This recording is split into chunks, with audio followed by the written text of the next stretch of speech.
Sebelum dia macam seluar yang skinny tu kan macam ketat ni seluar you yang macam ada tegur macam tu je lah, ketat ni seluar you yang macam oh ya ketat ke? Okey lah tukar. Macam tu.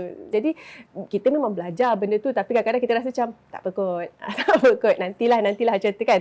Tapi lama kelamaan saya rasa macam kalau kita tak start benda-benda kecil tu sebab sayang kita dah solat 5 waktu, kita dah jaga adab kita. Tapi kalau kita tak tutup benda-benda yang sikit-sikit ni rasa macam sayangnya apa yang kita dah buat.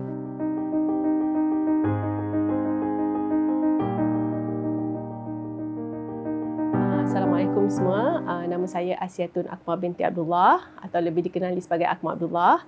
Akmal merupakan bekas pelajar Akademi Fantasia musim yang ketiga pada tahun 2005 dan sekarang saya merupakan seorang penyanyi, pelakon juga pengacara.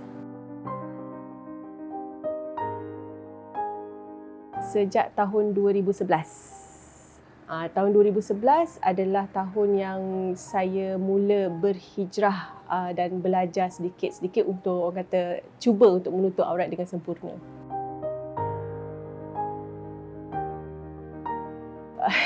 Boleh dikatakan ialah sebagai seorang selebriti, sebagai seorang yang pada awal zaman dalam industri itu memang keadaan orang kata sibuk dengan kita punya jadual dan sebagainya kan, dan tak dinafikan juga kadang-kadang kita lalai, kita lara dan sebagainya, dan ada ketika memang kita lupa, kita tinggalkan semua.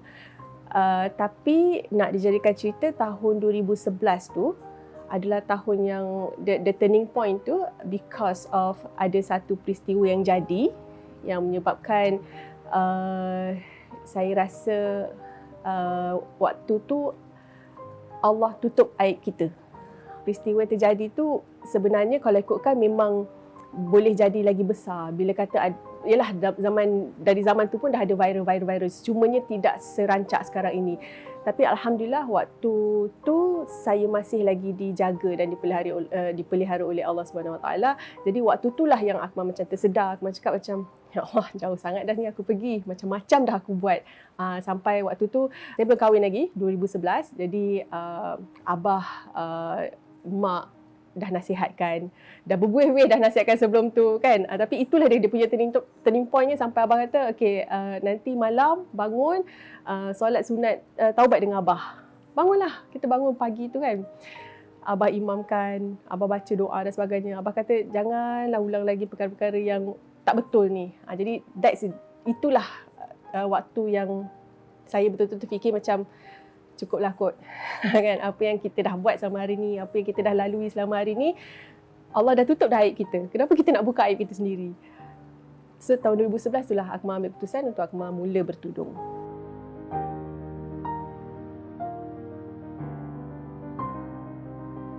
Akmal tak ada mimpi, tak ada apa tau. Tapi peristiwa apa yang jadi pada diri Akmal tu sebenarnya boleh dikatakan Akmal ada kenal dengan seorang kenalan. Jadi nak dijadikan cerita, kenalan tu cuba keluarkan benda-benda yang tak baik tentang diri kita.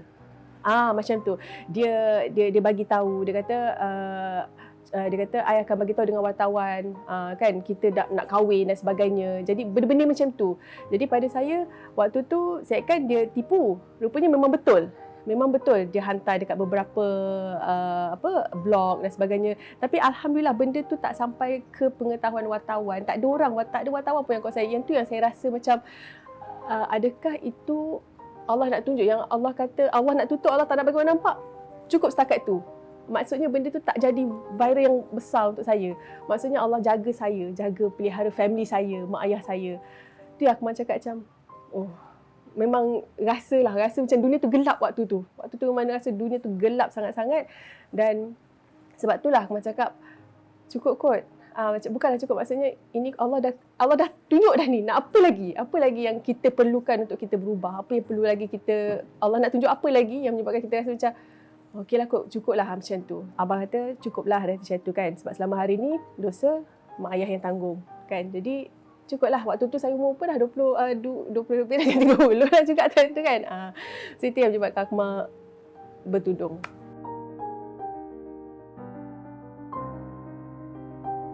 Sebab waktu tu masih belum lagi ramai selebriti yang berhijab. Jadi cara jujurnya bila saya mula berhijab pada waktu itu, job memang dah kurang. Job macam event, berlakon semua memang dah kurang lah kan bila tahu kita dah berhijab dan sebagainya.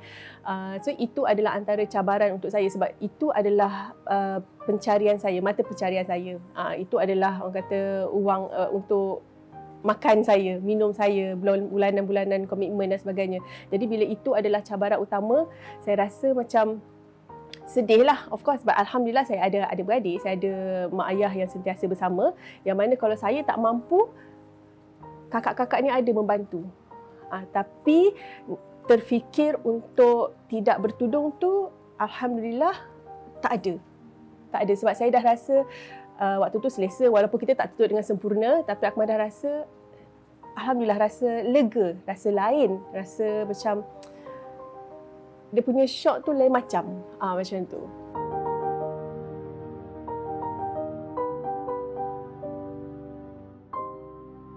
Dia secara tak langsungnya memang begitu. Dia secara tak langsungnya memang macam tu. Kadang-kadang bila kita terfikir macam, aku ni pakai tudung nak tunjuk baik ke? Aku ni pakai tudung nak portray macam mana sebenarnya? Tapi itulah kita. Maksudnya mungkin waktu tu dari zaman saya awal bertudung sampai 5 ataupun 6 tahun, 10 tahun ke belakang ni, saya tak seperti sekarang yang mana saya rasa lebih mendalam, lebih deep apa yang saya fikir sekarang. Tapi pada waktu tu bertudung tapi kadang-kadang masih lagi tertinggal-tinggal dan sebagainya. Jadi kita belajar, dari situ saya belajar dan sebagainya. Yang penting bila dah bertudung tu, solat tu kena jaga.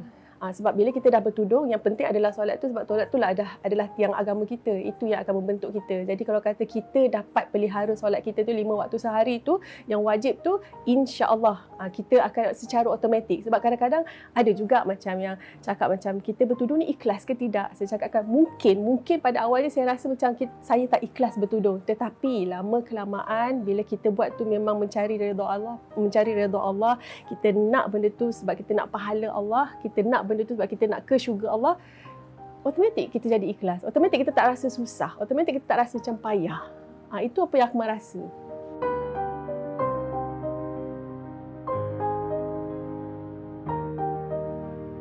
Macam Akmal terfikir juga, tapi sebenarnya bila once kita dah berhijrah, apa yang paling utama, apa yang paling Akmal nampak, circle kita. Itu yang paling penting. Bila saya dah berhijrah, saya tak cakap saya tinggalkan semua kawan-kawan saya, tidak. Saya masih berkawan seperti biasa. Saya masih Akmal yang sama. Cumanya mungkin ada sedikit sebanyak personality saya mungkin sedikit berubah. Mungkin dulu lebih hype tapi sekarang mungkin dah kurang sikit. Macam tu kan. Syukur sangat-sangat sebab kawan-kawan saya semua jenis yang faham. Dia tak ada jenis yang macam baik-baiklah. Tak ada. Alhamdulillah. Macam diorang faham saya. Tak ada nak paksa-paksa macam aku macam lah. Macam tak ada. So, bila circle kita tu dah berubah, okay, bila aku berkawan dengan orang-orang yang saya nampak macam, oh kenapa dia pakai hand sock kenapa dia pakai stokin macam tu kan. Lepas tu kita Google, kita cari kenapa dan sebagainya. Jadi kita memang belajar benda tu, tapi kadang-kadang kita rasa macam tak apa kot, nantilah macam tu kan. Tapi lama kelamaan saya rasa macam kalau kita tak start benda-benda kecil tu, sebab sayang kita dah solat 5 waktu, kita dah jaga adab kita, tapi kalau kita tak tutup benda-benda yang sikit-sikit ni, rasa macam sayangnya apa yang kita dah buat. Macam tu. Jadi mula pelan-pelan beli hand socks kan, pakai stokin dan sebagainya. Jadi saya pakai lama kelamaan kumpul, beli dan awal-awal tu tak dinafikan, macam rasa macam macam leceh lah nak pakai apa semua kan. Tapi once kita dah biasa, macam bila tak pakai dia rasa macam tak boleh lah. Tak boleh lah, rasa macam walaupun sekejap lagi kedai je kan. Tak boleh lah. Macam tu tau. Dia dah sampai tahap yang saya dah rasa macam tu.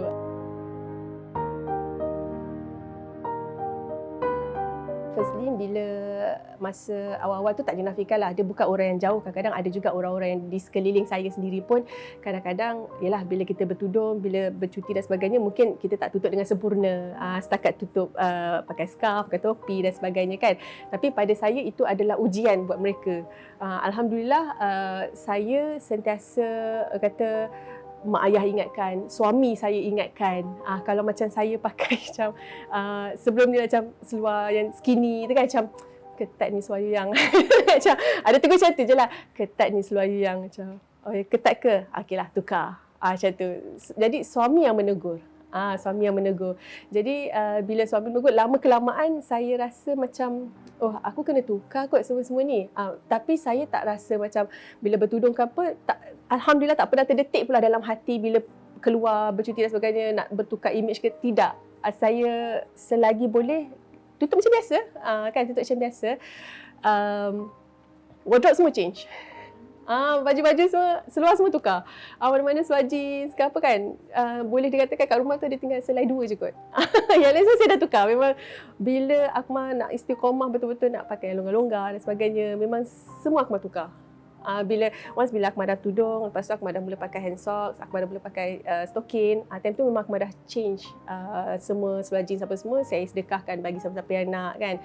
Baju-baju pun saya tukar dan sebagainya. Jadi itu adalah yang paling utama kot Akmal rasa yang macam boleh mendorong kita untuk lebih pergi jauh untuk istiqamah. Sebab bila pakaian-pakaian kita yang masih ada dekat situ, kita akan mestilah bila kita buka, kita akan rasa macam nak pakailah ni. Kan. Jadi bila dah tak ada dah benda tu, yang ada hanyalah kita dah pakaian kita dah tukar, mesti kita akan rasa macam okey, ini je lah yang kita akan pakai.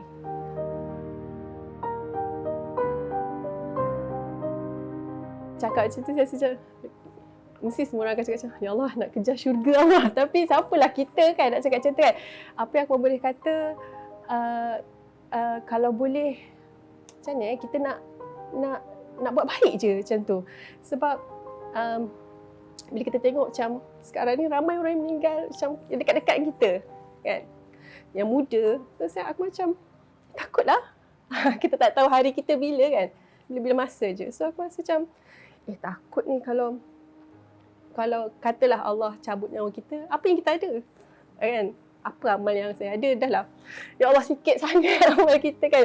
Baru setakat tu orang kata mungkinlah orang nampak kita ni bagus ni Akmal. Kadang saya takut bila orang puji macam bagus ni Akmal pakai hand sock, saya suka penampilan Akmal. Itu yang buatkan saya lagi takut. Saya takut macam adakah saya buat tu sebab saya nak pujian orang? Saya tak nak, saya takut kan. Jadi apa yang Akmal fikir, Akmal suka macam baca, saya suka tengok orang-orang yang dah istiqamah, yang memang dah berubah macam rakan-rakan dekat, rakan-rakan selebriti semua kan.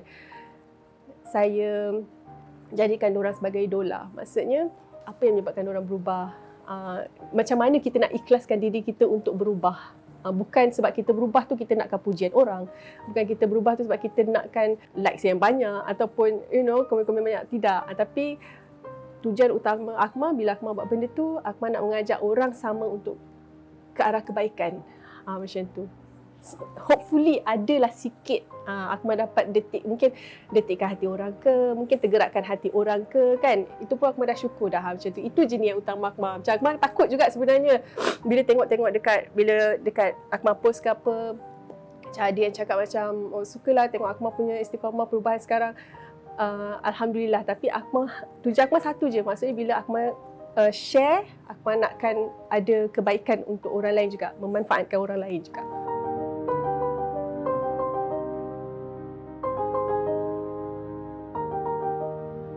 Okay, yang pertama cari guru. Kita berguru. Kadang-kadang kalau kita berubah, kita hanya kata macam Akmal sendiri pun bila berubah, kadang-kadang kita banyak Google tapi tak semua benda kita kena berguru. Google saja tak cukup, cari maklumat saja tak cukup. Jadi yang guru kena berguru, penting pergi hadiri majlis-majlis ilmu sebab kita tahu kadang-kadang mungkin kita tak ada banyak masa. Kan macam saya fikir sendiri, saya cakap macam banyak dah masa saya terbuang. Kan? Sejam je kelas. Takkan tak boleh duduk. Bukan nak kena pergi sana pun, virtual je. Kan? Kebanyakannya saya rasa macam saya bagi alasan je selama hari ni. Macam tak larat lah, penat lah, jaga anak lah. Kan macam tu. Tapi bila kita dah mula dengan majlis ilmu, kita dah mula dengan rakan-rakan yang mengajak ke majlis ilmu, kita macam Masya Allah, seronoknya. Dia punya orang kata keseronokan bila kita berada dekat dalam majlis ilmu tu berbeza. Berbeza sangat-sangat dan kita akan rasa macam kita nak lagi iaitu. Dan seterusnya, circle of friend tu sangat-sangat penting untuk bagi kekuatan pada kita, untuk kita terus istiqamah. Sebab Akmal tak nafikan, kita ni manusia, fitrah kita sebagai seorang manusia, nafsu kita ni macam-macam. Ada pasang, ada surutnya kan. Jadi penting untuk ada orang-orang sekeliling kita. Kalau yang belum berkahwin, mungkin mak ayah. Kalau macam dah berkahwin, suami kita sendiri yang boleh membimbing kita untuk jalan yang lebih bagus kan. Lepas tu, untuk istiqamah tu memang semestinya diri kita sendiri. Kan, orang boleh cakap macam-macam pasal kita, tapi kita kena kuat, hati tu kena tegas dengan apa yang kita inginkan. Kita tak nak dengar apa cakap-cakap orang. Kita nak mencari redha Allah. Dia nak cari redha tu, nak dapatkan redha tu susah sangat-sangat. Kadang-kadang orang senang nak cakap, lah redha je lah. Kan contoh apa-apa jadi kat kita ujian ke, redha je lah Akmal, macam tu kan. Susah, Akmal macam susah ya kan redha ni. Macam walaupun kita dah cuba bersangka baik, dah cuba husnuzan, tapi tetap ada benda-benda jahat kan, membisik. Tapi once kita dah jumpa redha tu, kita dah rasa macam, betul lah aku redha, ya Allah. Dia punya manis tu, Masya Allah, lain sangat. Kita macam, oh, okeylah aku redha. Dan kita akan terima benda tu secara terbuka. Sama juga bila kita istiqamah, bila kita nak mencari redha Allah, memang kita berubah tu semata-mata kerana Allah Ta'ala, bukan kerana orang lain. Kita akan rasa lain sangat. Kita akan, kalau katalah kita busy macam mana pun, kalau kita nak tinggal satu solat, kita akan rasa, tak boleh lah. Dia rasa macam bersalah, macam berdebar macam tu kan, takut macam tu. So kita akan cari jalan untuk kita solat macam tu. Ini apa yang jadi pada Akmal lah, apa yang jadi pada Akmal. Lagi-lagi lepas Akmal balik umrah baru ni, banyak yang ustaz kongsikan apa semua, lagi buatkan saya takut. Lagi sebab bila macam ustaz kata, bila kita di Madinah tu, ustaz cakap bila kita bertawasul dengan Rasulullah di Kubah Hijau tu, Rasulullah tu dia tak mati. Dia para syuhada dia tak mati, dia hidup. Jadi bila kita bercakap, ibarat macam kita bersembang. Jadi kita boleh minta apa saja kita nak. Umpamanya Nabi Muhammad SAW tu adalah perantaraan antara kita dan juga Allah. Kan? Jadi kita boleh sampaikan apa yang kita nak sampaikan. Betapa sayangnya Rasul tu pada kita, tapi kita yang tak nak buat. Kita yang tak nak ambil iktibar, kita tak nak grab benda tu. Ibarat benda tu dah di depan mata dah. Tapi macam kita biar je. Kan, saya macam Allah, macam gugur macam tu, macam betul lah. So macam masa bila saya pergi baru ni, memang sehabis baik. Kalau kata aku ada masa, memang aku makan lepas waktu solat ke apa, duduk.